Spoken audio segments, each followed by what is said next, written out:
ஸ்ரீமதே ராமானுஜாய நமஹா. வள்ளல். வள்ளலே காப்பிடவாரா என்று பெரியாழ்வார் யசோதை பாவனையில் கண்ணனுக்கு காப்பிடுவதற்கு அவனை அழைக்கிறார். அப்போது, உன் அழகை எனக்கு காட்டிக் கொடுத்த வள்ளல் தன்மையுடையவனே, அந்த அழகுக்கு எந்த குறையும் ஏற்படாதிருக்க காப்பிட வேண்டும் வா என்று பெரியாழ்வார் கண்ணனிடம் கூறுவதாக சுவாமி மணவாள மாமுனிகள் விளக்குகிறார். வள்ளால் உன்னை எங்கனம் நான் மறக்கேனே என்கிறார் திருமங்கை ஆழ்வார். எனக்கு பல நன்மைகளை செய்த வள்ளல் தன்மை உடையவனே, உன்னிடம் எல்லா நன்மைகளையும் பெற்றுக்கொண்ட நான் உன்னை எவ்வாறு மறப்பேன் என்கிறார். வள்ளலே உன் தமர்க்கு என்று திருமங்கை ஆழ்வார் திருக்கண்ணபுரத்து எம்பெருமானை மங்களாசாசனம் செய்கிறார்.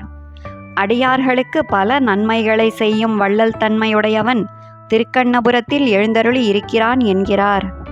வள்ளல் மாயன் மணிவண்ணன் என்று எனக்கு தன்னை முழுமையாக தந்தவன், ஆச்சரிய செயல்களை செய்பவனும் மணி போன்ற அழகிய திருமேனி நிறத்தையும் உடைய திருப்புல்லானி எம்பெருமானாவான் என்கிறார். திருமாலிருஞ்சோலை நின்ற வள்ளலை என்று தன்னை தன் பக்தர்களுக்கென்று ஆக்கிக் கொடுக்கும் வள்ளல் தன்மையுடன் திருமாலிருஞ்சோலை மலையில் எம்பெருமான் எழுந்தருளி இருக்கிறான். அந்த வள்ளல் தன்மைக்கு தான் இலக்காக வேண்டும் என்று விரும்புகிறார் திருமங்கை ஆழ்வார். தேவர்களுக்காக கடலை கடைந்து அமுதம் கிடைக்கும்படி செய்த வள்ளல் தன்மையுடைய எம்பெருமானை ஆரமுதம் தந்த வள்ளலை என்கிறார் திருமங்கை ஆழ்வார். ஆருயிர் உண்ட வள்ளலே என்கிறார் திருமங்கை ஆழ்வார். வியாக்கியான ஆசிரியர் சுவாமி பெரியவாச்சான் பிள்ளை, தாய் வடிவில் வந்தாள் பூதனை என்னும் பேய். அவள் கண்ணனை கொல்வதற்காக விஷப்பாலுடன் வந்தாள். அப்போது கண்ணன் அவள் பாலுடன் சேர்த்து அவள் உயிரையும் குடித்தான். இவ்வாறு தன்னை அவளிடமிருந்து காத்து அடியார்களுக்கு பேருதவி செய்தான் என்று விளக்குகிறார். தேவர்களின் வருத்தத்தை போக்க அவர்களுக்காக பார்க்கடலை கடைந்து அமுதத்தை அவர்களுக்கு பெற்று கொடுத்தான் எம்பெருமான். அவனுடைய இந்த வள்ளல் தன்மையை குறித்து துயர்கடிந்த வள்ளலை என்கிறார் திருமங்கை ஆழ்வார். தன் சேரை வள்ளலை என்று தன் அடியார்களுக்கு தன்னையே கொடுக்கும் வள்ளல் தன்மையுடன் திருச்சேரை என்னும் திவ்ய தேசத்தில் எம்பெருமான் எழுந்தருளியிருக்கிறான் என்கிறார். வள்ளல் வல்வயிற்று பெருமான் என்கிறார் நம்மாழ்வார். பிரளய காலத்தில் எல்லா உலகங்களையும் தன் வயிற்றில் வைத்து காக்கிறான் எம்பெருமான். அவ்வாறு எல்லா லோகங்களுக்கும் தன்னுடைய வலிமையான வயிற்றில் இடமளிக்கும் வள்ளல் தன்மை கொண்டவன் என்கிறார். என் வள்ளலே கண்ணனே என்று நம்மாழ்வார் கண்ணனிடம், உன்னை காண வேண்டும் என்ற ஆசையுடன் இருந்த எனக்கு உன்னை வந்து கையாளாக கொடுத்து பேருதவி செய்தவனே என்கிறார்.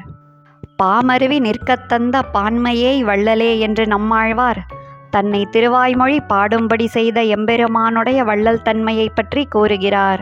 வள்ளலே மதுசூதனா என்கிறார் நம்மாழ்வார்.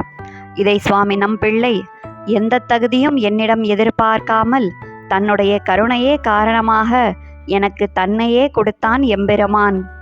இத்தகைய வள்ளல் தன்மை உடைய அவன் மது என்ற அசுரனை ஒழித்தது போல் நான் அவனை அனுபவிக்க தடையாயிருந்த என்னுடைய விரோதிகளையும் போக்கினான் என்று ஆழ்வார் கூறுவதாக விளக்குகிறார்.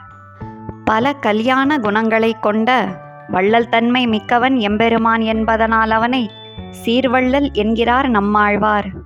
இன்ப வெள்ளம் கோதில தந்திடும் என் வள்ளலேயோ என்று எம்பெருமானை அனுபவிக்கும் போது அளவில்லாத இன்பமடைகிறார் நம்மாழ்வார்.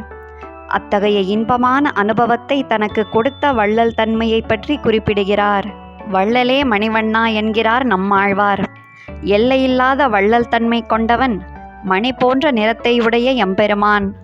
தன்னுடைய வள்ளல் தன்மையை எனக்கு காட்டி, நிலையில்லாத இவ்வுலக செல்வங்கள் அழிவிற்கு வழிவகுக்கும் என்ற உண்மையை நான் உணரும்படி எனக்கு பேருதவி செய்தவன் என்று நம்மாழ்வார் கூறுவதாக சுவாமி நம்பிள்ளை விளக்குகிறார்.